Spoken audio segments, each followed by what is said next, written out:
With almost 500 sessions on Next 2019, it's understandable that you couldn't get to them all. So if you didn't see Kubernetes and VS Code 0 to deployed, then stay tuned because here's the rewind. So, what is it like to be a developer in a Kubernetes world? Well, we've asked developers and they told us it's frustrating. There's too much configuration, debugging is a pain, applications now have so many moving parts. Developers simply want to spend more time in their code. At Next, we've introduced Cloud Code, a set of integrated tools that help you remove the complexity out of Kubernetes and spend more time on your code.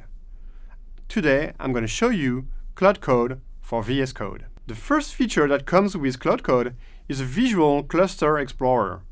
Most of the things you would do with the kubectl command line, you can do more easily with a graphical interface.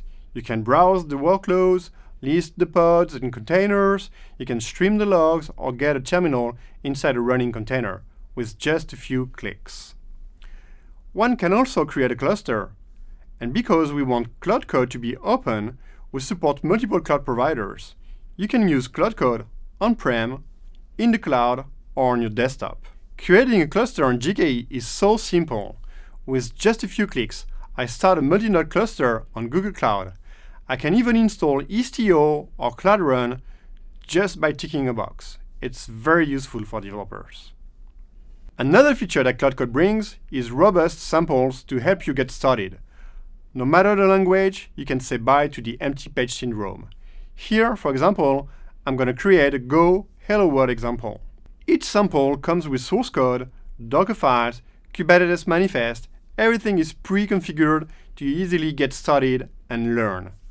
Cloud Code also provides full documentation for Kubernetes manifest. You get the tooltips, completion, validation, everything you need to write those YAML files more easily. With Cloud Code, it's also super easy to deploy my code to a Kubernetes cluster. I just have to hit Cloud Code deploy, and the IDE will tell me when it's done, and it will give me the URL to connect to my application. It's so easy. An even more powerful mode is to use Cloud Code continuously deploy. It will redeploy my application automatically each time I make a change. I change the code, save, and boom, it's deployed. This way, I can really just focus on my code and see the results very quickly. Now, let me show you how to use Cloud Code on a more advanced project. It's a guestbook project that I've just started. It's not fully done yet. I've got the source code and some of the YAML manifest, but not all of them.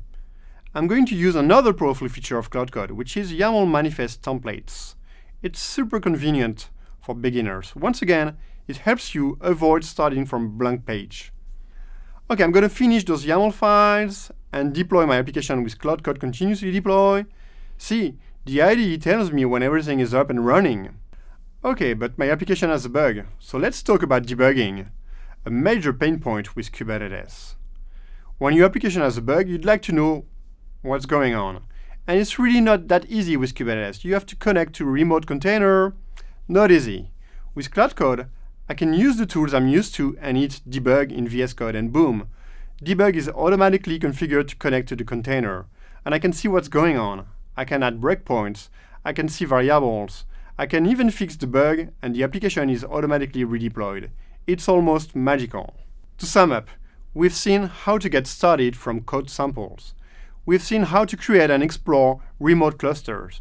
And finally, we've seen how easy it is to deploy and debug our application. So, how do you get Cloud Code? Just get it installed from the marketplace, either on VS Code or IntelliJ. It's that simple. If you'd like to see the full talk, check out the link below, and don't forget to subscribe to the Cloud YouTube channel for more great Next Rewind content. Thanks for watching.